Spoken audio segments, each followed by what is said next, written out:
Jangan lupa subscribe YouTube channel Metro TV News dan jangan lupa nyalakan notifikasinya. Tayangan viral berikutnya pemirsa adalah berita mengenai militer Indonesia yang menjadi terkuat di ASEAN sekaligus menduduki peringkat pertama di wilayah Asia Tenggara versi Global Firepower.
Pemirsa, situs pemerintah militer Global Firepower menempatkan Indonesia sebagai negara dengan militer terkuat di ASEAN dan peringkat ke-16 secara global. Apa artinya hasil ini untuk Indonesia dan benarkah ini adalah andil besar dari Menhan Prabowo Subianto? Saya akan membahasnya bersama dengan pengamat militer Andi Wijayanto. Selamat malam, Mas Andi. Selamat malam.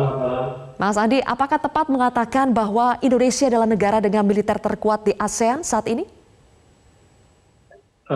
Saat ini satu-satunya lembaga yang membuat peringkat itu ya memang cuma Global Firepower ya. Tidak ada lembaga kajian lain yang membuat peringkat kekuatan militer di dunia. Dan memang untuk analis militer seperti saya cenderung sulit untuk membuat peringkat tersebut. Jadi misalnya kalau kita bandingkan kekuatan tempur udara antara Indonesia dengan Singapura, bisa saja secara jumlah skuadron kita itu lebih besar. Tapi dari cakupan wilayah lebih mudah Singapura untuk menggelar skuadronnya karena kira-kira dia hanya harus muter antara Jakarta, Jawa Barat, Banten, sementara kita harus muternya dari Sabang sampai Merauke. Dan itu yang membuat akhirnya kekuatan militer menjadi relatif, tidak hanya bisa dilihat dari jumlah, tapi ada terminologi yang disebut sebagai proyeksi kekuatan. Tapi sekali lagi saat ini satu-satunya lembaga kajian yang membuat peringkat militer dunia cuma Global Firepower itu. Tidak ada data tandingannya. Baik, Mas Andi, kalau dilihat dari jumlah pasukan militer, Indonesia berada di posisi keempat ASEAN. Vietnam dan Thailand lebih banyak daripada Indonesia. Kemudian untuk alutsistanya, posisi Indonesia beragam, tergantung pos-pos militernya. Di pos anggaran juga Indonesia masih kalah dibandingkan dengan Singapura. Lantas apa menurut Anda indikator yang membuat Indonesia dinobatkan sebagai negara dengan militer terkuat di ASEAN?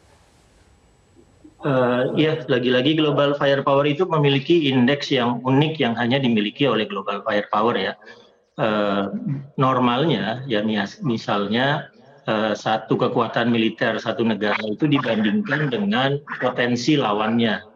Jadi misalnya kalau Korea Selatan dibandingkan dengan Korea Utara. Misalnya seperti itu. Tapi Indonesia agak sulit untuk membandingkannya. Nah, Indonesia mengembangkan kekuatan militernya sejak tahun 2006 dengan rencana pembangunan pertahanan 2024 itu bukan berbasis ancaman, tapi berbasis kapabilitas yang diinginkan oleh waktu itu Pak SBY, lalu menterinya Pak Juwono Sudarsono, Pak Purnomo, dilanjutkan oleh Pak Jokowi, Pak Yusril dan Pak Prabowo. adalah membuat masing-masing angkatan itu memiliki kemampuan militer standar di masing-masing angkatannya. Oke. Dan program ini memang berhasil melakukan modernisasi militer Indonesia secara signifikan, terutama dari tahun 2000 sampai tahun 2020. Tapi masih kita memakai kata minimum.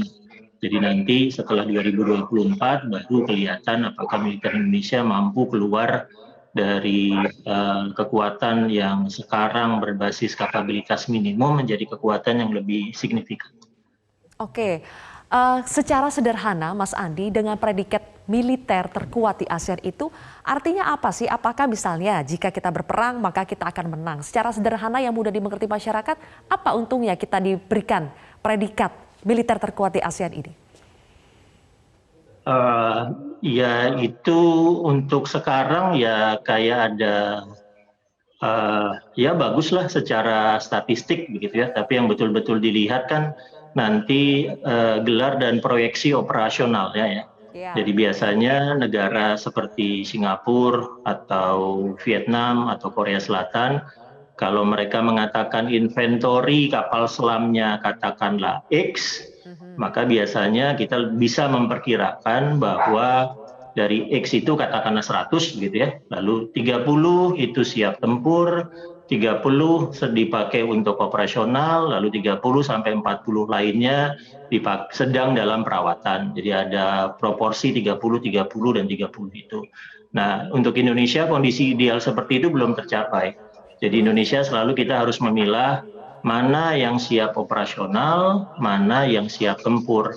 Dan dari inventory yang sekarang tercatat dengan menuju yang ke siap tempur, itu jumlahnya jauh betul. Dan itu yang sekarang betul-betul sedang berusaha ditutup oleh Pak Prabowo, sehingga nanti inventory alutsista kita itu normal.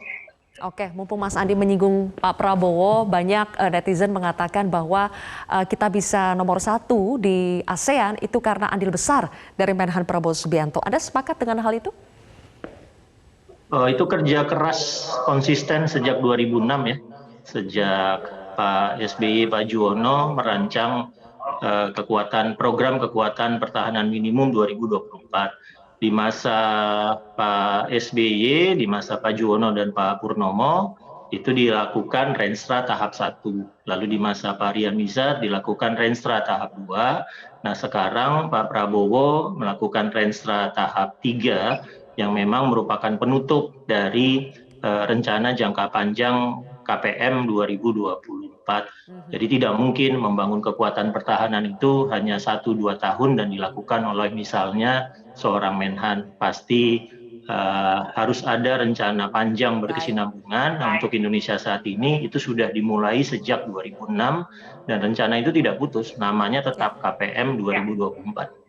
Oke, baik. Terima kasih Mas Andi Wijayanto atas analisa Anda. Terima kasih telah bergabung di Prime Time News hari ini.